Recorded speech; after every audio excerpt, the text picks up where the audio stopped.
Imagine your farm or homestead's products reaching more families, more tables, and more people in your community. In turn, imagine growing your sales, increasing your revenues, and becoming more of a sustainable farm or homestead.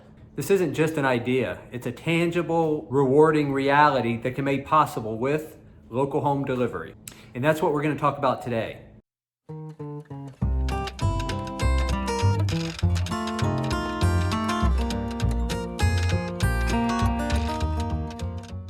Local delivery is a tool that you can use on your farm or homestead to expand your reach out into the community, strengthen your farm's financial foundation, and share the fruits of your labor, or in our case, the meat, more directly or with those that value it most. Join us as we talk about how we implemented local delivery on our farm and how you can implement local delivery on your farm or homestead to become more profitable, sustainable, and how this can be a game changer for your farm or homestead.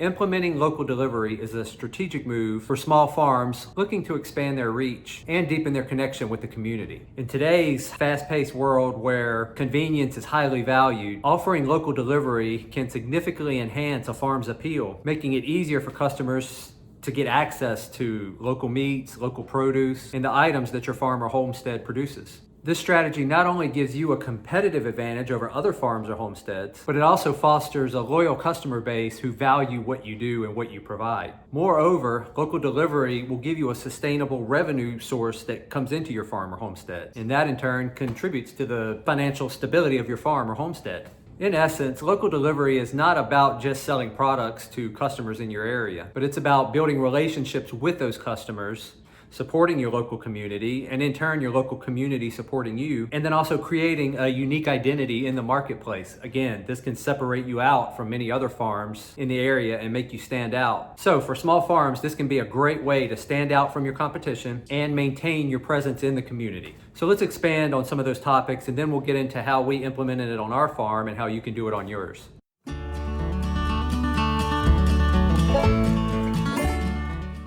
So now that we've talked about why local delivery, let's bullet point some of the benefits of local delivery to your customer base. One, it emphasizes a farm to community connection. You may do farm tours, you may have people out to your farm or homestead, but delivery is another way that you can actually connect with your customers and meet them face to face. Building that relationship is something that customers typically don't get with their normal grocery store experience or when they're shopping for items at the supermarket. Local delivery gives you that chance to meet those customers, to actually talk and develop a relationship that provides them with great products that you produce, and in turn provides you with a more loyal customer base that helps you grow your farm and be more sustainable. Local delivery can also give you a unique edge in being places that your competitors aren't. A lot of small farms don't offer local delivery. And the products that people are getting from you, typically they want locally grown, regeneratively grown, and items that are much cleaner and more healthier than you'll find in the supermarket. By offering local delivery, you provide a service that a lot of farms don't, and again, that allows you to stand out. It allows you to rise above some of your competition, and it's that competitive edge that again helps you grow your farm and be more sustainable. As small-scale farmers, we're always looking for ways to stand out. And this is a way that we can do it where the supermarkets can't.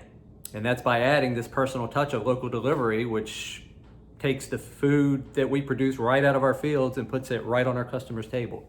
As I talked in our last video about curbside pickup, and you can see that video up here, local delivery is another one of those ways that you can make it easy for your customers. We talked about that a lot in the last video, and that's one of the biggest things that you can do on a farm to stand out, is find ways to make it easy for your customers. By offering local delivery, you make your products more accessible to the public, and you also make it easier for them to obtain, to buy. And that in turn will increase your sales, your profitability, as well as your market reach in the community and in the area. We all know that life gets busy, and this is a way that you can help make life a little less busy for those who are looking to buy your products. So local delivery can be a sustainable economic model that you can use for your farm or homestead that can not only offer you more of an income, but also provide support to your local economy. Diversifying your farm's income is crucial. If anything, COVID taught us that. Local delivery is a way of diversifying your income stream. Local delivery has opened up a new revenue stream for us, ensuring more consistent sales and supporting the local economy. So it's a win-win situation. So to conclude this introductory part of home delivery and how it can benefit your farm, if you're considering ways of expanding your farm's income and reaching more people in the community, this is definitely something you should consider. It's been transformative for us here at the farm, and I think it could be for you too. Now let's talk about how we've implemented it on our farm. But before I go any further, I need to ask a favor of you. If you're getting any value out of this, please give us a like and subscribe. It really helps grow the channel, and it helps to get this message out to more farms and homesteads that maybe could benefit for looking for more ways to sell their products. So leave us a comment, like, subscribe, and let's get on to how we've implemented this at our farm.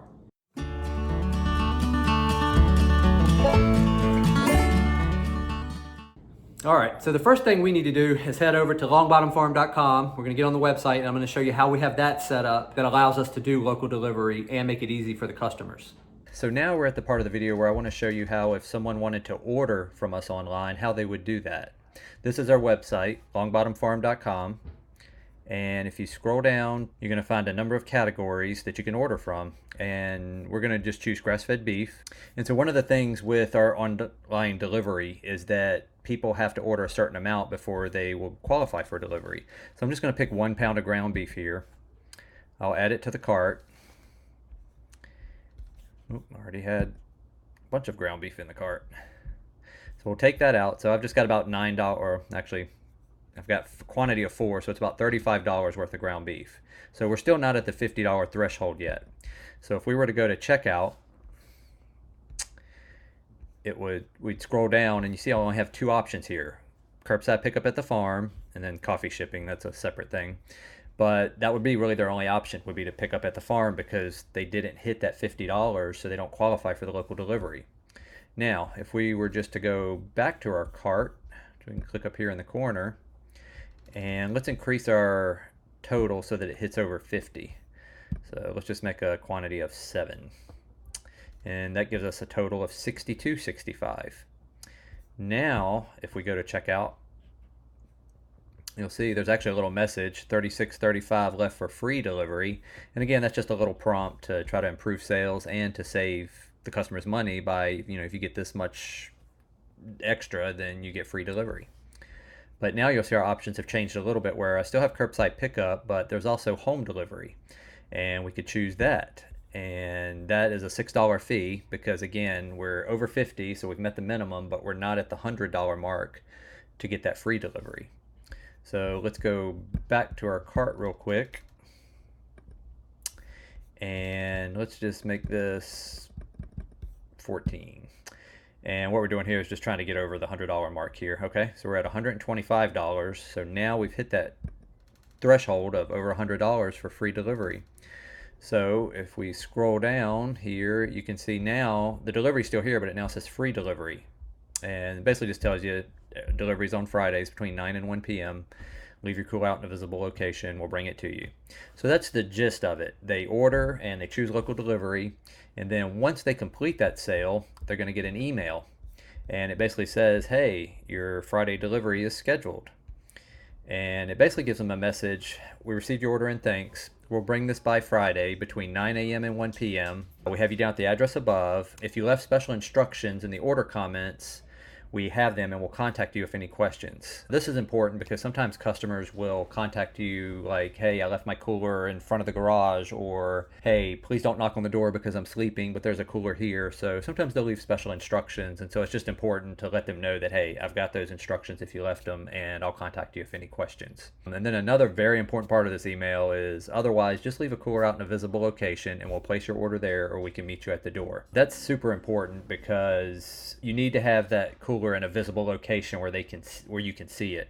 You don't want to show up at some house that you're not familiar with and not be able to find where to put the cooler or where to put the order. So just instructing them to leave that cooler where you can see it is super important. It'll make your life much more easier and make deliveries go much smoother. And then other than that, it says, or we can meet you at the door. If you have questions, just let us know. And you'll notice that this is underlined. The reason is that's a hyperlink. And we want to make it easy for the customer that, if this is new or, you can't cover everything in an email, that if they have questions, they can just click on that link. And that's going to bring them to the website and basically our contact page, where right here they can just put their name, address, and whatever message, question that they might have, and we can get back to them with it. All right, let's get back to the rest of the video. Now that we've seen the website and how that works for getting customers in, let's talk about some of the things that if you're going to set this up on your website, how you would need to go about it, and some of the things to consider.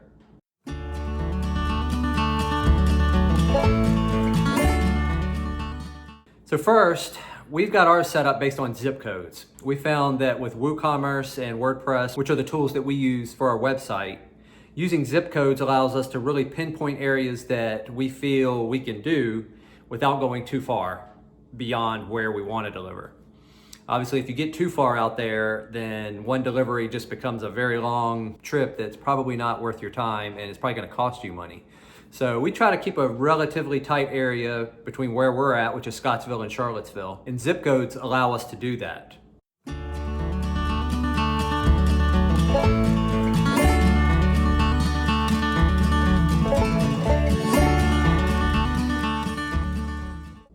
Another strategy you can use with zip codes is you have 2 different days of delivery, and you put a certain number of zip codes on, say, Thursday, and then an area adjacent to that, a certain area of zip codes on Friday.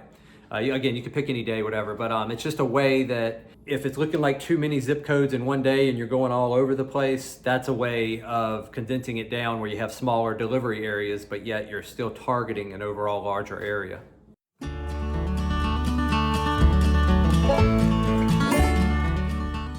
So for any farm, you really need to have a minimum order that needs to be hit, or a minimum amount that needs to be spent in order for you to do a delivery. Again, it's not going to be feasible or sustainable for you to be driving 30 minutes to deliver 1 pound of ground beef or 1 head of lettuce. So we set a minimum on our farm, which is $50. That's the minimum that has to be hit before we'll do a delivery. Now, in conjunction with your minimum, and again, this minimum can be set wherever you're comfortable. We chose 50. For you, it may be a little lower, it may be a little higher. That's something you have to decide what works for you. We found $50 was definitely something worth our time. Again, if you're doing vegetables, that amount may be a little lower just because the price points of the product that you're selling is lower. Also, if you're in somehow getting to a big city, you may do lower because you'd be hitting many more customers within a smaller area. So those lower minimums may be worth your time. But again, we're Charlottesville, Scottsville, it's fairly rural. So $50 is what works for us. Now, in conjunction with the minimum, there's a delivery fee. Some people do this for free, some people charge. We do charge. If you hit that $50, there's a $6 fee for delivery, and that's up to $99. So $50 to $99, there's a $6 delivery fee. If they hit $99, we have free delivery. And that's just a way to encourage more sales from your customers. And also those bigger sales kind of help make up for some of the time that you're doing the delivery. Again, you should be accounting for all your time. And at some point in the future, we may have to change if, we're doing about anywhere from 7 to 14 deliveries a week. And, if we start getting more than that, start having to hiring people, then you're probably going to have to start looking at increasing your fees or doing something different. But for right now, that's been a sweet spot for us and has led to a ton more sales on our farm. The main thing is just to keep it reasonable. Again, we charge $6 for a delivery fee. I honestly don't think up to $10 or $15 is unreasonable, as things like DoorDash and Grubhub and things like that sell to you once you add in the tip and stuff, they can be fairly expensive. This is a convenience, and again, you want to make sure your time's being compensated justly, because if you're not, then you're not running a sustainable model, and that leads to you not being profitable, and then you're not in business. So just something to think about when you're considering doing this is how much you want to charge for your fee, what your minimums are going to be, and if you're going to do it for free, if there's any certain amounts that you will do it for free. Sometimes, again, that can be an incentive to get more spend on an order in exchange for that free delivery.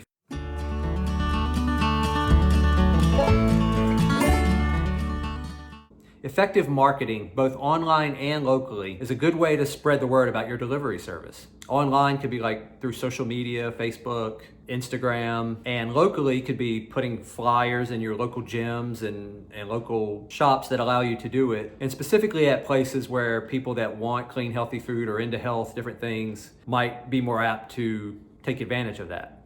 Gyms, chiropractors, health spas, there's a number of different things out there in the community.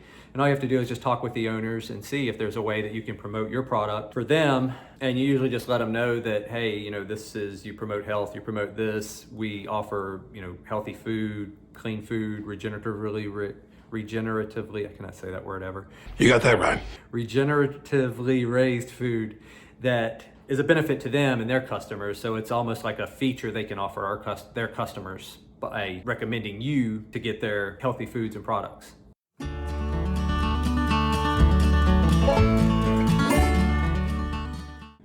Another benefit that we found when we implemented on our farm is that personalized service like local delivery creates a loyal customer base, and it also promotes repeat business. That's super important if you're running any business, whether it's a farm or homestead, but really any business, is you want to keep your customers happy and you want to keep them coming back.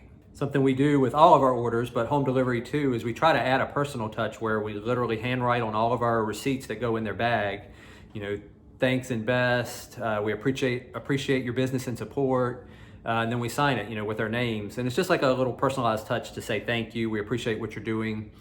We also have some flyers we'll throw in there sometimes. One of the products we do is coffee, and we have little, what we call frac packs, which are little sample packs. And sometimes we'll just provide a free sample, just as a thank you from us for choosing us and allowing us to be their provider of clean, healthy food. So you can think of ways on your farm or homestead that you can add a personalized touch. I've seen other farms offer pot holders with their logo on it. Again, free samples of some of your products that you have. There's a number of different ways to do it. You can get as creative as you want with that. But from a psychology standpoint, people tend to want to reciprocate. So when you offer something, a lot of times people feel inclined to either respond back or show the appreciation for that product. So it's just a way of saying thank you, but also keeping your customer base coming back because they know that they're appreciated.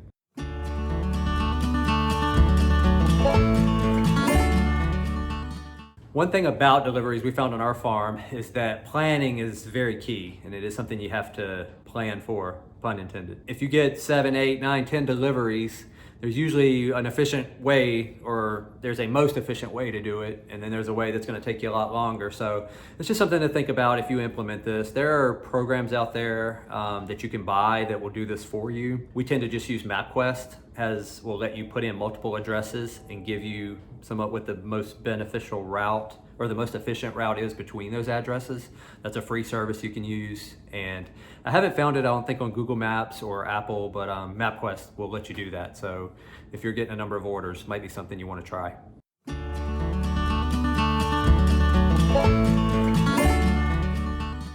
After you've done a few deliveries, feedback is a great way to improve this service. There's a number of different things that you might receive. Some customers prefer text.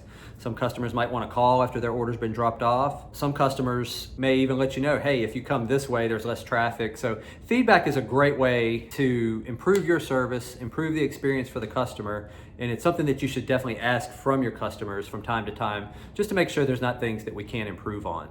We're always trying to improve, and this is one of the best ways to do it, is find out what your customers want. So just ask them. You can do that in a simple survey. You can send a follow-up email after the order saying, hey, hope you enjoyed everything. Do you have any feedback you could provide us that can make the service better? Again, that will help you grow as a farm and improve because you're giving the customers exactly what they want. So I encourage all of you, if you're not doing this, consider giving it a shot. It's been a game changer for us here at Longbottom Farm, and I highly recommend you give it a try.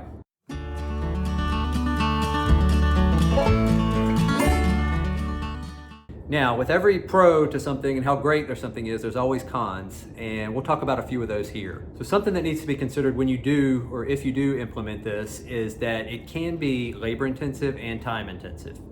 So it's going to take you away from the farm or the homestead at times. And if you have a lot of orders, it's a lot of work to actually put those together, to get everything packed right, to load it into the vehicle, and just the preparation for doing the delivery. Now, that said, the payoff that you get from increased business, from boosting your sales, and from standing out from your competition, at least for us, is totally worth that labor and that extra time that it takes to do it. Streamlining the process by planning ahead, and also maybe even at times getting part-time help, is a great way to help streamline the process and make it more efficient for your farm or homestead. Sure, local delivery does add to our workload, but the direct connection we get with our customers and the boost to sales we get is totally worth it. And it's one of those things that farms and homesteads all have time-consuming things and things that require labor. And this is one that actually brings you in more money to your farm. So when you're thinking about projects on your farm that are going to cost more time, cost more labor, I think you need to prioritize, or at least we did, the projects that are actually going to bring us revenue, that are going to make us more sustainable so that we can keep doing what we're doing. And this is definitely one of them. Something else to consider is fuel cost. I feel like every project that I do on the farm, whether I got to turn on a tractor, a gator, the truck, anytime that happens, that's fuel and that's money going basically up into the atmosphere. So it's something that you do have to take into account. Now, that being said, by strategically planning your routes and taking the most efficient route possible, in addition to setting minimum fees on the amount that you're bringing to your customers, this can actually decrease emissions. You know, there's a scenario where we drive 20 minutes into Charlottesville, we drop off our orders at say 4 locations that are all about a mile apart, so that's 4 miles, and then we drive back, that's another 20 miles, so we've got 44 miles total with 4 deliveries. Versus those customers, if they were to come to our farm, each one of those customers would be driving 40 miles round trip for a total of 160 miles versus the 44 miles we did to get the same product. So just something to think about. Not that every customer would come and get, but we do have a curbside pickup, and if we can deliver to 10 customers and that keeps 10 customers from coming to the farm, then as a whole, we're actually reducing emissions and reducing the amount of gas used when you think about global warming and things like that. So in short, we won't deny that gas prices don't affect our bottom line. However, with smart planning and a reasonable delivery fee, we've managed to offset those costs effectively while still offering a really valuable service, not only to our customers that makes it more efficient to them, but to our farm that helps us grow and be more sustainable. Another thing you'll have to prepare for is that sometimes things don't go according to plan with deliveries. For instance, we tell customers if they're not going to be home to leave a cooler out or somewhere for us to place their order. Occasionally this hasn't happened, and you'll show up and nobody's there, you can't get anyone by phone, yet you have their order. Typically, if it's a really large order, I'll just bring it back to the farm and then we'll let them know they'll just have to pick up, because I'm not going to leave a couple $100 worth of merchandise just sitting on a porch. Unless I've talked to them and they're like, hey, I'm on my way home, just leave it there and we'll get it when we get there. We do carry some little styrofoam coolers around with us just as an emergency. These are cheap. We get them at a Family Dollar for I think $1.70 something. And it's just in case of emergency, but again, this is really for smaller orders. It doesn't really work for the bigger orders. Now, to offset this happening, what you can do and what we have implemented is that we do deliveries on Friday. Initially, when the customer orders, they'll get an email telling them about the delivery process. You know, we can meet you at the door, leave a cooler out if you're not there, and sort of what to expect. But then the Friday night, usually around 8 or 9 before delivery, we'll send another email, and it's just a reminder email saying, hey, we have you scheduled for delivery tomorrow. Be sure to leave a cooler out if you're not home, or we can meet you at the door. And instructing them that if there's any concern or problem to please contact us. And this is pretty much dropped. When we implemented that reminder email the night before, it pretty much eliminated anyone forgetting. I actually can't think of an episode that we've had since then, and this was about 4 months ago that we implemented that we've had someone not leave a cooler out or not be able to leave someone's order. So that's something you can do to offset this, is just make we just set up a template. So it's a standard email that will go out to everybody, so you're not typing every time. And with WordPress, it's set up where we can just hit a button and it will send that email out to the customer that ordered. So as we've implemented delivery on our farm, there have been some pros and there have been some cons, and we've been pretty easily able to remove those cons from the equation. While local delivery has its challenges like extra time, extra labor, and cost, the benefits that it's provided to our farm in the form of increased revenue, increased sales, far outweigh these drawbacks. It's about creating a sustainable system that works for the customers and works for the farm.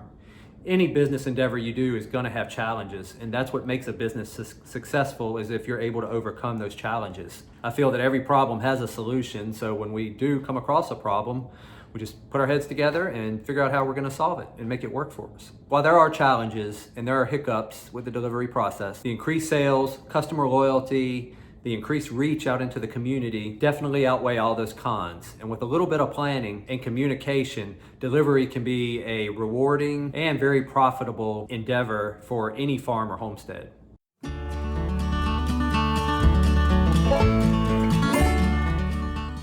So local delivery versus shipping.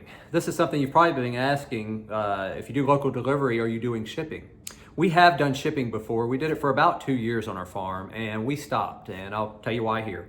As farmers and homesteaders, we often think about expanding our farm, trying to grow our farm as fast as we can and reaching as many people as we can. And local delivery and shipping are both great ways to do that. But they both sort of serve different needs and they both come with their own challenges. When it came to shipping for us, shipping was pretty much, we were able to actually service, instead of just our local community, we were able to service the entire state of Virginia, part of Maryland, part of North Carolina, and part of Tennessee, and I believe part of West Virginia. It was a huge area that you had access to with shipping. The problem with shipping for us came with the amount of cost it did to actually be able to ship. Shipping works great if you can order everything on a large scale, meaning you can order a truckload of boxes, you can order a truckload of the coolers that go in the box, you gotta have packet inserts. We were doing dry ice, so the dry ice was a cost. We had packet inserts because we didn't want anybody to touch the dry ice or do something, so you had to have warnings and different things with that. We had labels that went on the box. And then aside from all of that, you have just the FedEx or UPS fee that you're paying, which tends to be somewhere between $10 and $20. So you're already starting out at that much. And with the boxes and stuff that we were doing, we would use Uline was one service. I believe we used another shipping company, I can't remember the name, but they served boxes, but they weren't really any cheaper. And we also tried to use the green boxes. These were some styrofoam boxes, but they weren't styrofoam. They were made out of a styrofoam-like solution that once you took it out of the plastic, it would just disintegrate with water. Trying to have a green option for when we were shipping, but all in all, it ended up costing us about $40 to ship a package. What? You gotta be kidding me! On top of that, there were different size packages. We had a minimum order that you had to meet, but people would sometimes order way double that order or triple, and what you don't want to do is be shipping 2 or 3 boxes because that gets even more expensive. So we had different size boxes to try to ship everything in one box for a customer, up to 50 pounds. So really for that reason itself, it was cost prohibitive for us to do shipping. The other thing with shipping is that the product leaves your control, meaning you do all this work to grow this animal, vegetables, whatever you're shipping, you spend all the money for the boxes and the cost, and then you give it to a carrier and then it's in their hands. And sometimes they get lost in their hands or they show up a day late. And sometimes that's not a big deal, but especially when you're dealing with frozen products, it's a very big deal. And we always felt that if there was a problem with shipping, it's still on us to make it right to the customer, meaning we did all the work, did everything right, but then the shipping company dropped the ball and didn't deliver it for a day or two, and then it arrives with the customers and everything's thawed. And for us, that happened twice, and we just said, you know what, that's enough. We're not gonna do that right now. That was coupled with the fact that with local delivery, it expanded our sales to the point that we actually weren't keeping up with local demand and felt that we didn't need to ship. And that's why I recommend you try local delivery before you do shipping. We found that it increased our sales so much that we were running out of product. We were having to try to grow our operations just so we could meet more demand, which we're still trying to do, and realized that we actually didn't need to ship. We're not meeting our demand here, so why should we try to meet it outside of here? Again, that's a great problem to have, but if any of you do cattle, you know that you can't grow a cattle very quick. There's not a button you can hit and just, you got more cattle. They take a lot of time. Pigs, you're looking at 6 to 8 months turnaround time. Chickens a little faster, about 2 months if you're doing meat birds. And so we just found for us that shipping just wasn't, the cost was prohibitive, the risk was more than we wanted to take on, and that local delivery totally filled that entire void and has increased our sales to the point where we don't need to ship. It's not to say that won't change in the future. If things keep going and we keep growing, then yes, shipping may become an option. But again, I don't think it's really an option unless you can buy a lot in bulk, because that's what's going to get your cost down, the cost to actually ship the goods. And that's where I think you can make it a viable service for your business, for your farm or homestead. So contrasting that to local delivery, even though the geography is limited in where we're getting our product to, it was way more cost effective to do it that way. And there's much more of a personal approach to it in that they're actually meeting their farmer or someone that works for the farm or homestead. The packaging itself can be much more simple and eco-friendly because it doesn't have to stay frozen for a long time or cold for a long time. The travel time is shorter and the risk of spoilage is much lower.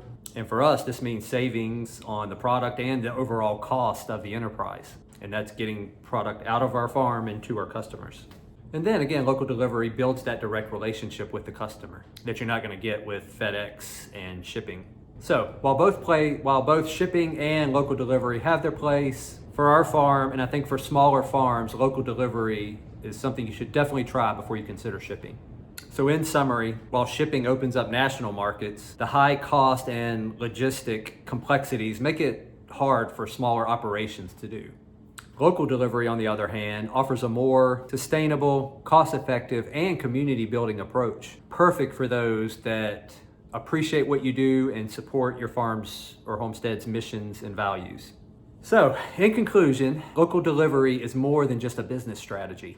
It's a commitment to bridging the gap between farm and table and bringing communities closer to their source of food. For us at Longbottom Farm, it's been a journey of growth, learning, and connection with the community. By opening up local delivery to your customer base, you're taking advantage of an opportunity to showcase all the hard work that you do on your farm for what you produce, and you're showcasing that to a customer base that really wants to see that and support that.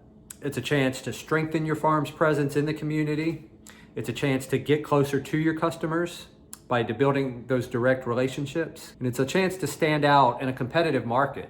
There's a lot of farms around you, and this is one way that you can stand above those farms and homesteads and make it easier for your customers to get their products from you. While it does come with its own set of challenges, the rewards, both personal and financial, can be significant. And I highly encourage my fellow farmers, homesteaders, you guys that are all growing these amazing products, to consider local delivery as a venture for your farm to make you more sustainable and to bring more income into your farm. That's all we got on this one. That's local delivery. Again, our previous one was curbside pickup, and our next one's gonna be farmers markets and how to use the internet to actually increase your sales at the farmers market. Again, that's probably gonna be a month or so out, only because unfortunately right now I don't have a lot of farmers market footage and the farmers markets are closed. So once that kicks back in, we'll get back into the farmers market and we'll definitely bring that to you. Otherwise, you know all the stuff to do, like, subscribe. Definitely if you got any value out of this, again, when you like or you subscribe, it tells YouTube to show other people, where if you don't get many likes or subscribes, well, it could be me, I need to do a better job, but it could be that it tells the algorithm or it tells YouTube that, hey, this isn't really very good and people, they don't want to show it to other people. So like, subscribes, definitely help our farm, helps us to get the message out there and help other farmers grow so that we all can be more profitable, more sustainable, and more small farms and homesteads will pop up. So hope you enjoyed. Thanks again for watching. Leave comments below if you have questions, how we can do things better, anything, comments. We love answering comments. So leave them below and we'll catch you in the next one. All right, bye.